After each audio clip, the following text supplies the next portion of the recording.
Good evening. आज मनोविज्ञान की क्लास है। स्टेट की क्लास में मनोविज्ञान पीजीटी के लिए 10+2 टीचर बनने के लिए मनोविज्ञान का क्या सिलेबस होना चाहिए, स्टेट कैसे हम पास करें। तो स्टेट पास करने के लिए साइकोलॉजी की एनसीईआरटी बुक आपको लेनी पड़ेगी, पढ़नी पड़ेगी 11th और 12th का। और स्टेट का क्या सिलेबस है वो जाने आज इस वीडियो के माध्यम से।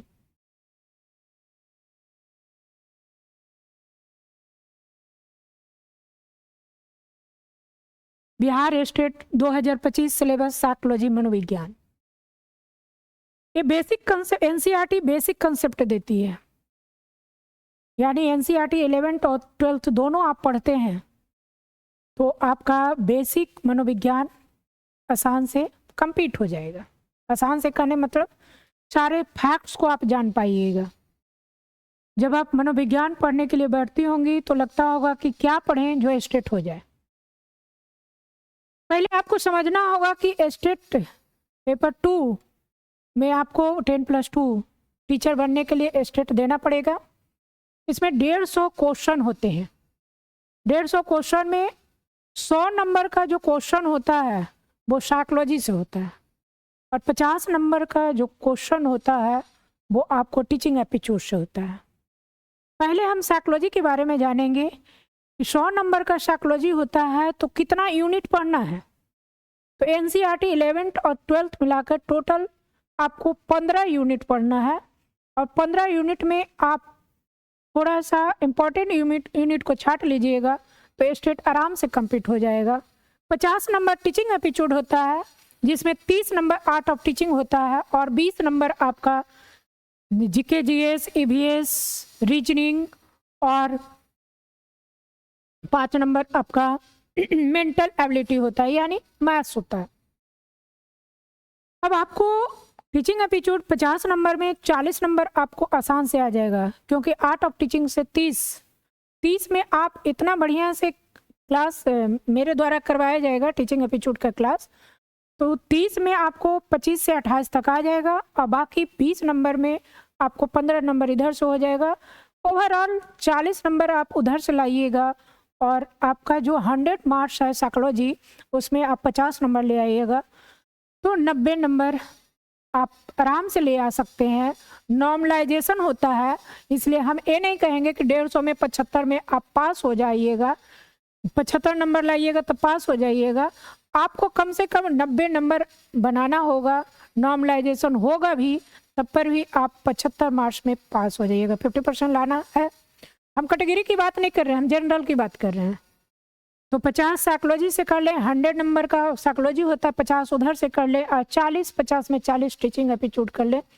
ओवरऑल 90 नंबर आप ले आइएगा, कुछ भी होते रहे आप पास कर जाइएगा। चलिए अब सिलेबस को हम देखते हैं। विशेष आप खुद समझदार हैं, सिलेबस को समझें। यूनिट 1 में क्या पढ़ना है? यूनिट 1 में मनोविज्ञान के बारे में पढ़ना है। मनोविज्ञान की प्रकृति क्या है, महत्व क्या है, क्षेत्र क्या है, ये बेसिक कंसेप्ट है। वो आपको पढ़ने में मन लगेगा और आराम से इससे क्वेश्चन बन जाएंगे। चलिए नीचे देखिए, नेचर, स्कोप एंड सब फील्ड ऑफ साइकोलॉजी, मनोविज्ञान की प्रकृति, दायरा, उपक्षेत्र। पर्सपेक्टिव ऑफ साइकोलॉजी, मनोविज्ञान का परिप्रेक्ष्य और मेथड, यानी साइकोलॉजी मनोविज्ञान की विधियाँ क्या क्या है, इंट्रोस्पेक्शन, ऑब्जर्वेशन, केस स्टडी, सर्वे, एक्सपेरिमेंटल मेथड। आपको लग रहा होगा मनोविज्ञान है क्या, तो जो भी व्यक्ति या बालक का व्यवहार का अध्ययन करते हैं वो मनोविज्ञान है। और मनोविज्ञान एक अपने आप में बहुत ही अच्छा सब्जेक्ट है। मुझे लगता है हर एक व्यक्ति को पढ़ना चाहिए मनोविज्ञान। इसी में नेचर ऑफ परसेप्शन पढ़ना है, यानी धारणा की प्रकृति पढ़ना है। धारणा की प्रकृति में इनके बारे में गेस्टाल्ट सिद्धांत और धारणा के कारक के बारे में पढ़ना है। गेस्टाल्ट जो थ्योरी है, गेस्टाल्ट सिद्धांत है, अपने आप में मायने रखता है। जब आप किसी को परसेप्शन करते हैं, जब हम किसी को परसेप्शन करते हैं तो ओवरऑल क्या करते हैं, बाच करते हैं। जब किसी के प्रति धारणा रखते हैं तो ओवरऑल बाच करके धारणा रखते हैं। 5वां डेप्थ परसेप्शन, यानी डेप्थ परसेप्शन में क्या है, गहराई धारणा, अंदर जा करके हमें धारणा रखते हैं, एक कोष किए और दूरबीन संकेत, इसी में पढ़ना है। अटेंशन, अटेंशन आवधान यानी ध्यान, ध्यान के बारे में पढ़ना, अर्थ, ध्यान के प्रकार, ध्यान के कारक, इसके बारे में पढ़ना है। यूनिट 1 में इतना सारा पढ़ना है। चलिए बेसिक है। यूनिट 2 में अधिगम और स्मृति के बारे में पढ़ना है। लर्निंग, यूनिट 2 का पहला देखिए, लर्निंग, अधिगम के बारे में पढ़ना है, थ्योरी ऑफ लर्निंग के बारे में पढ़ना है, मेमोरी के बारे में पढ़ना है, स्मृति के बारे में पढ़ना है, मॉडल्स ऑफ मेमोरी के बारे में पढ़ना है, मॉडल्स ऑफ मेमोरी के बारे में पढ़ना है, फॉरगेटिंग के बारे में पढ़ना है, जब आप भूलते हैं, भूलना, फॉरगेटिंग के बारे में पढ़ना है, भूलने की प्रकृति क्या है, भूलने की अवस्था क्या है, भूलने के निर्धारक जो है कौन कौन सा है, भूलना का सिद्धांत क्या है, ये सब पढ़ना है। यूनिट 3 में क्या पढ़ना है, अभिप्रेरणा और संवेग, मोटिवेशन और इमोशन। आप मोटिवेट होते हैं तो इमोशन का क्या इसमें क्या स्थान है, जब आप मोटिवेट होते हैं तो संवेग रहता है कि नहीं रहता है, जब आप संवेग रहता है तो मोटिवेशन होते हैं कि नहीं होते हैं। मोटिवेशन कैसे होता है, जब तक आवश्यकता नहीं होगा, जब तक आप अभिप्रेरित नहीं होइएगा, अभिप्रेरणा नहीं आएगी, उसमें इमोशन का रोल है। अब आइए इसमें पढ़िए मोटिवेशन, अभिप्रेरणा के बारे में पढ़ना है, इसकी प्रकृति क्या है, टाइप्स क्या है। Theory of motivation, theory of motivation में मास्लो का थ्योरी पढ़ना है, हर्ट्जबर्ग की थ्योरी पढ़ना है, मैकक्लेलन की थ्योरी पढ़ना है, ड्राइव रिडक्शन, अरेजल थ्योरी पढ़ना है, ये सब के बारे में पढ़ना है। इमोशन, इमोशन के बारे में पढ़ना है, इमोशन मीन्स संवेग, संवेग के बारे में पढ़ना है, भावना, प्रकृति, संवेग को बहुत सी भावना भी बोलेंगे, प्रकृति, प्रकार, भावना में शारीरिक परिवर्तन। इमोशन, इमोशन कहने का मतलब हुआ कि आप अंदर से क्या होते हैं, उद्वेलित हो जाते हैं। अंदर से कहने का मतलब क्या है, शरीर और मन दोनों से उद्वेलित हो जाते हैं। आइए थ्योरी ऑफ इमोशन, इमोशन की थ्योरी होती है, कौन कौन सी थ्योरी है, भावना के सिद्धांत, जेम्स लैंग सिद्धांत है, कैनन वॉट सिद्धांत है, शेखर सिंगर सिद्धांत है, ये 3 सिद्धांत है, वो आपको पढ़ना है। यूनिट 4 में चिंतन पढ़ना है, thinking, creativity, intelligence, problem solving, ये सब पढ़ना है। चिंतन, सृजनात्मकता, समस्या समाधान, बुद्धि। आइए थिंकिंग में क्या क्या पढ़ना है, मीनिंग पढ़ना है, नेचर पढ़ना है, टूल्स ऑफ थिंकिंग पढ़ना है, टाइप्स ऑफ थिंकिंग पढ़ना है। 2 में आइए, फर्स्ट में है 2 में आइए, प्रॉब्लम सॉल्विंग, समस्या समाधान, इसके समस्या समाधान का अर्थ क्या है, रणनीतियाँ क्या है, परीक्षण और त्रुटि, एल्गोरिथम, अनुमानी अंतर्दृष्टि, समस्या समाधान में बाधाएं, तर्क, ये सब पढ़ना है। क्रिएटिविटी, सृजनात्मकता के बारे में पढ़ना है, इसका नेचर क्या है, प्रकृति क्या है, चरण और कारक। इंटेलिजेंसी, बुद्धि बहुत भी आई है, बहुत क्वेश्चन आता है, ये जो यूनिट है बहुत ही इंपॉर्टेंट है। बुद्धि की प्रकृति, प्रकार और माप के बारे में पढ़ना है। थ्योरी ऑफ इंटेलिजेंसी यानी बुद्धि के सिद्धांत में स्पीयरमैन है, थर्स्टन है, और गिलफर्ड का है, अस्टनबर्ग का है, गार्डनर का है, ये पूरे ही बहुत इंपॉर्टेंट है। इमोशनल इंटेलिजेंसी बहुत ही इंपॉर्टेंट है। यूनिट 5 में पढ़ना है पर्सनालिटी, तनाव यानी व्यक्तित्व, तनाव, इसके बारे में पढ़ना है, विशेष पढ़िए। पर्सनालिटी में क्या पढ़ना है, meaning, nature and determinant of personality, ये पढ़ना है। व्यक्तित्व का अर्थ, स्वरूप और निर्धारक, जो पर्सनालिटी का निर्धारक तत्व है उसके बारे में भी पढ़ना है। अप्रोचेज ऑफ पर्सनालिटी में क्या क्या पढ़ना है, टाइप, व्यक्तित्व माप के दृष्टिकोण, विशेष पढ़ना है। थ्योरी ऑफ पर्सनालिटी, सिद्धांत के बारे में पढ़ना है। थ्योरी ऑफ पर्सनालिटी में क्या क्या पढ़ना है, फ्राइड का पढ़ना है, न्यू फ्राइडियन का पढ़ना है, कैटल, ऑलपोर्ट, मर्रे, सोशल संज्ञानात्मक सिद्धांत है, ये सब पढ़ना है। स्ट्रेस, तनाव के बारे में पढ़ना है, अर्थ, प्रकृति, तनाव के कारण, तनाव का प्रभाव, मुकाबला करने की रणनीति, तनाव हो तो कैसे मुकाबला करना चाहिए। और 5वां, इसी यूनिट में 5वां जो है आपका थ्योरी ऑफ स्टेज, कौन कौन से थ्योरी है स्टेज के, कौन कौन है? कैनन है, सेली है, लॉजर, ये सारे सिद्धांत पढ़ना है। यूनिट 6 मनोवैज्ञानिक विकार। मनोवैज्ञानिक विकार में क्या क्या पढ़ना है? मनोविज्ञान चिंता विकार पढ़ना है आपको, गैधोबिया पढ़ना है, जूनीवादकारी विकार पढ़ना है, ये टोटल पढ़ना। पोस्ट ट्रॉमेटिक स्ट्रेस डिसऑर्डर पढ़ना है, मूड डिसऑर्डर पढ़ना है, सब पढ़ना है। पर्सनालिटी डिसऑर्डर पढ़ना है, सिजोफ्रेनिया पढ़ना है, ये बहुत ही इंपॉर्टेंट है, क्वेश्चन आता है।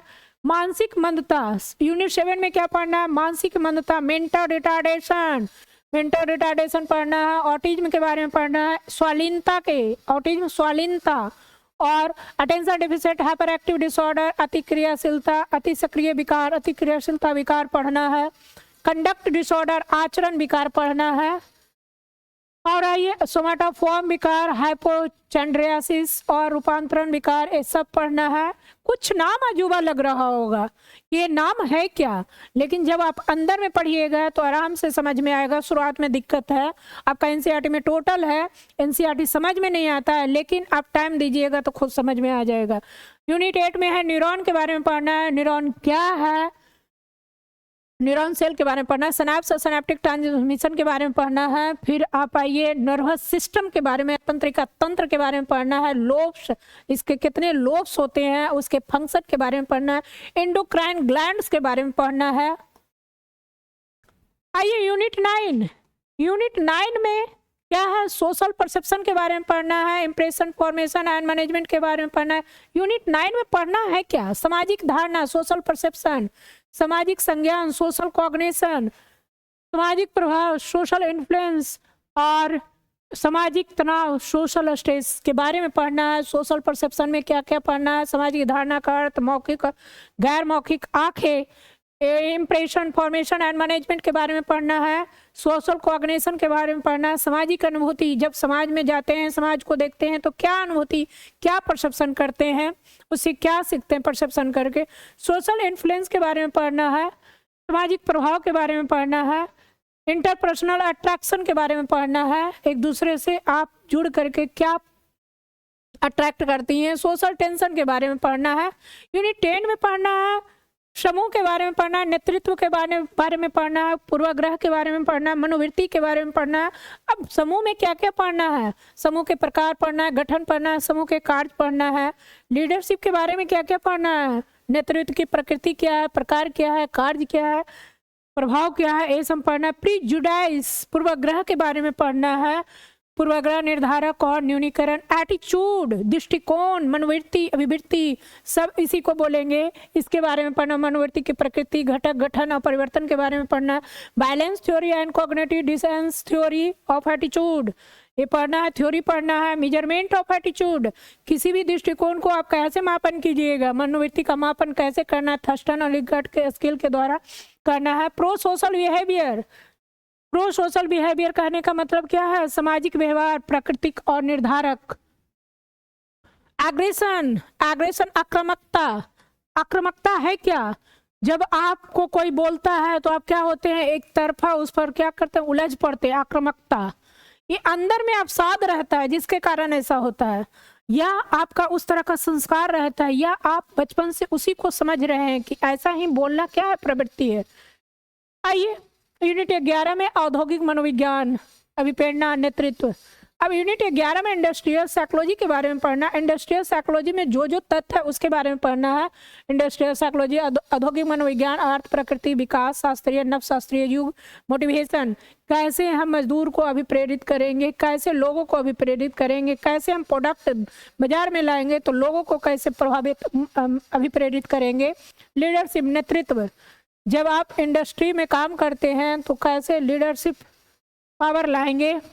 कम्युनिकेशन, एक दूसरे से संवाद किस तरह से करेंगे, ये सब उसके बारे में पढ़ना। कम्युनिकेशन में डिटेल पढ़ना है, जैसे संचार प्रभावी, संचार का अर्थ, प्रक्रिया, प्रकार, कारक और बाधाएं, सब कम्युनिकेशन के बारे में। आप पेपर जब यूजीसी नेट का तैयारी करिएगा या कर रहे होंगे, वहाँ पर कम्युनिकेशन पढ़ना, वही यहाँ पर पढ़ना है। कम्युनिकेशन कहूँ भी पढ़े सब जगह आधार वही रहता है। अब है नेक्स्ट पॉइंट में है फैटिग एंड मोनोटोनी, यानी थकान और एक रास्ता।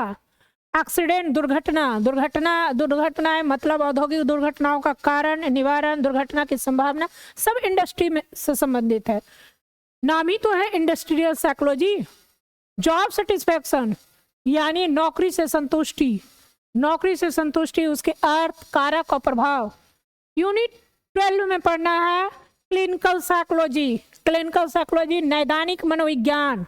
नैदानिक मनोविज्ञान कहने का मतलब है कि जब कोई बच्चे को अवसाद हो जाता है तो साइकियाट्रिस्ट के पास जाता है, तो उसके व्यवहार का अध्ययन करता है और धीरे धीरे क्या करता है साइकोलॉजिस्ट, उसको सही करता है, अपनी पूर्व की स्थिति में लाता है। क्लिनिकल साइकोलॉजी नैदानिक मनोविज्ञान, नैदानिक मूल्यांकन और तकनीक, साक्षात्कार, अवलोकन, केस स्टडी। जब साइकियाट्रिस्ट के पास अवसादग्रस्त व्यक्ति जाता है तो उसका क्या करता है, उसका केस स्टडी तैयार करता है, एक हिस्ट्री तैयार करता है। पहले क्या करता है, अवलोकन करता है, उसके बाद क्या करता है, साक्षात्कार लेता है, उसके बाद क्या करता है, केस स्टडी तैयार करता है, तब ट्रीटमेंट धीरे धीरे करना शुरू कर देता है। टेस्ट के बारे में पढ़ना, इतना टेस्ट है। टेस्ट क्या है, MMPI है, 16PF है, EPQ है, ये सब डिटेल पढ़ना। प्रोजेक्टिव टेस्ट के बारे में पढ़ना है, रोसार्क टेस्ट इसमें है, रोसार्क इंक ब्लड परीक्षण है। साइकोथेरेपेटिक टेक्निक यानी मनोचिकित्सा के बारे, चिकित्सीय तकनीक के बारे में पढ़ना है। कॉग्निटिव बिहेवियर थेरेपी ये भी पढ़ना है। फिर आपको इसी में पढ़ना है संज्ञानात्मक व्यवहार थेरेपी, तर्कसंग भावनात्मक थेरेपी, बेक थेरेपी, ये सब पढ़ना है। क्लाइंट सेंटर्ड थेरेपी, ग्राहक केंद्रित थेरेपी। क्लाइंट मीन समझ ही रहे हैं, ग्राहक केंद्रित therapy. Role of clinical psychologist in different field, क्या रोल है। यूनिट 13 शिक्षा मनोविज्ञान, एजुकेशनल साइकोलॉजी क्या है, उसकी विधियाँ, रेटिंग, रैंकिंग, केस स्टडी, साक्षात्कार सब पढ़ना है। मेजरमेंट ऑफ इंटेलिजेंसी इसके बारे में पढ़ना है। लर्निंग फॉर्मल इनफॉर्मल के बारे में पढ़ना है। एग्जामिनेशन परीक्षा के बारे में पढ़ना है। एक्सेप्शनल चाइल्ड असाधारण बच्चे की अर्थ विशेषता प्रकार के बारे में पढ़ना है। एजुकेशनल गाइडेंस एंड काउंसलिंग के बारे में पढ़ना है। इफेक्टिव टीचिंग के बारे में पढ़ना है। और यूनिट 14 में क्या पढ़ना है, रिसर्च मेथोडोलॉजी, अनुसंधान विधियाँ, अनुसंधान पद्धति, रिसर्च प्रॉब्लम, अनुसंधान समस्या के बारे में पढ़ना है। इसके अर्थ, स्रोत, विशेषताएं, चर, अर्थ और प्रकार, परिकल्पना, अर्थ और प्रकार, परिकल्पना भी पढ़ना है, चर भी पढ़ना है, अनुसंधान समस्या के अर्थ, स्रोत, विशेषताएं पढ़ना है। ये सारे डिटेल से पढ़ना है। आप पेपर 1 में पढ़े होंगे रिसर्च, उसमें पढ़ना है, और इसमें साइकोलॉजी में भी पढ़ना है। सैम्पलिंग प्रोबेबिलिटी, नॉन प्रोबेबिलिटी के बारे में पढ़ना है। चलिए data collection of technique, data collection कैसे करेंगे, डेटा संग्रह तकनीक कैसे करेंगे, साक्षात्कार, प्रश्नावली, परीक्षण और शील, ये सब पढ़ना है। टाइप्स ऑफ रिसर्च, अनुसंधान के प्रकार कितने होते हैं, एक्सपेरिमेंटल नॉन एक्सपेरिमेंटल दोनों पढ़ना है, सब पढ़ना है। यूनिट 15 में आइए, फंडामेंटल्स ऑफ स्टैटिक्स सांख्यिकी के बारे में पढ़ना है। इसमें सांख्यिकी के मूल तत्व, माप के स्तर, नाम मात्र, क्रम सूचक, अंतराल, अनुपात के बारे में पढ़ना है। केंद्रीय प्रवृत्ति के माप, मेजर्स ऑफ सेंटर टेंडेंसी के बारे में पढ़ना है। मीन मीडियन मोड के बारे में पढ़ना है। वेरिएबिलिटी के बारे में पढ़ना है। कोरिलेशन सहसंबंध के बारे में पढ़ना है। टी टेस्ट के बारे में पढ़ना है। और नॉन प्रोबेबिलिटी कर्व के बारे में पढ़ना है। ची स्क्वायर के बारे में पढ़ना है। ये सारे पढ़ना है। आइए अब हम क्या देखेंगे, टीचिंग एप्टीट्यूड को देखेंगे। ये क्या है, टीचिंग एप्टीट्यूड को देखेंगे। टीचिंग एप्टीट्यूड जो होता है, जो है आपका 50 क्वेश्चन है और 50 मार्क्स का है। अब यहाँ देखिए, आर्ट ऑफ टीचिंग 30 और अदर स्किल्स 20 है। आर्ट ऑफ टीचिंग जो 30 है, उसमें क्या क्या पढ़ना बहुत ही आसान है। यदि आप सही ढंग से पढ़ लिए तो 30 में 28 जरूर आ जाएगा। पहला जो टॉपिक है, teaching and learning, meaning, process and characteristic. शिक्षण क्या है, अधिगम क्या है, इसकी अवधारणा क्या है, इसकी प्रकृति क्या है, इसकी विशेषता क्या है, इसका जो है प्रक्रिया क्या है। टीचिंग की ऑब्जेक्टिव्स, उद्देश्य, इंस्ट्रक्शनल ऑब्जेक्टिव, उसका मीनिंग, ब्लूम टैक्सोनॉमी के बारे में पढ़ना। ब्लूम टैक्सोनॉमी बहुत भी आई है। Teaching method, types and characteristic, merit and demerit of method. शिक्षण विधियां के बारे में पढ़ना है, विधियां अच्छे साथ है पढ़ लेना। लेसन प्लान के बारे में पढ़ना है, types and format and various models. Lesson plan detail पढ़ना है। मैक्रो टीचिंग और इंस्ट्रक्शनल एनालिसिस, सूक्ष्म शिक्षण के बारे में पढ़ना है। Macro teaching, effective ecosystem of classroom, कक्षा का प्रभावी पारिस्थितिकी तंत्र। कक्षा का प्रभावी पारिस्थितिक तंत्र कौन होता है? उत्पाद। छात्र के बारे में पढ़ना है, छात्र एक क्या करता है, छात्र क्या काम करता है, एक प्रोडक्ट का काम करता है। प्राथमिक उत्पादक के रूप में किसे हम मानते हैं? छात्र को मानते हैं। टेक्स्ट बुक एंड लाइब्रेरी, पाठ पुस्तक और लाइब्रेरी के बारे में पढ़ना है। क्वालिटी ऑफ टीचर, टीचर के क्या गुण हैं। इवैल्यूएशन असेसमेंट ऑफ लर्निंग, मूल्यांकन और आकलन, अधिगम का मूल्यांकन और आकलन। करिकुलम, पाठ्यक्रम। Factors affecting of teaching and learning, शिक्षण अधिगम को प्रभावी करने वाले कारक। टीचिंग एड्स, TLM के बारे में पढ़ना है। इतना क्या हो गया? ये 30 मार्क्स, 30 क्वेश्चन, 30 मार्क्स। आइए, अदर स्किल 20 है। इसमें जीके 5 है, इसमें इन्वायरमेंटल साइंस 5 है, 5 क्वेश्चन। मैथमेटिकल एप्टीट्यूड 5 क्वेश्चन है। लॉजिकल रीजनिंग 5 क्वेश्चन है। टोटल कितना है? 20 क्वेश्चन है और क्या है? 20 मार्क्स है। एक क्वेश्चन पर 1 मार्क्स है। इस तरह से आप देखें कि साइकोलॉजी 100 मार्क्स का होता है, 100 क्वेश्चन होते हैं, और टीचिंग एप्टीट्यूड 50 मार्क्स का होता है और 50 क्वेश्चन होते हैं। ओवरऑल आप अच्छी तरह से तैयारी कीजिएगा तो स्टेट कंप्लीट हो जाएगा। और बेसिक NCERT 11th 12th पढ़ते हैं तो आगे भी BPSC आपका बेसिक कंसेप्ट दे देगा, और उसमें कुछ पैटर्न अलग हैं BPSC का, लेकिन बेसिक कंसेप्ट होना बहुत ज़रूरी है। इसलिए आप NCERT को आप एक बेसिक इंफ्रास्ट्रक्चर के रूप में रख लें। बेसिक जो होता है, आगे तैयारी करते रहें। आप BPSC की तैयारी करें, UGC नेट की तैयारी करें। ये NCERT सीरीज बहुत ही मस्ट है पढ़ना। आपको डेली 1 घंटा हम ले करके आएंगे NCERT सीरीज, जिसमें हर एक चैप्टर से आपके कुछ थॉट होंगे और क्वेश्चन होंगे। धन्यवाद।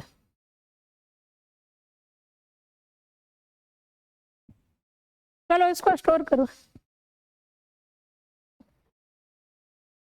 विजय।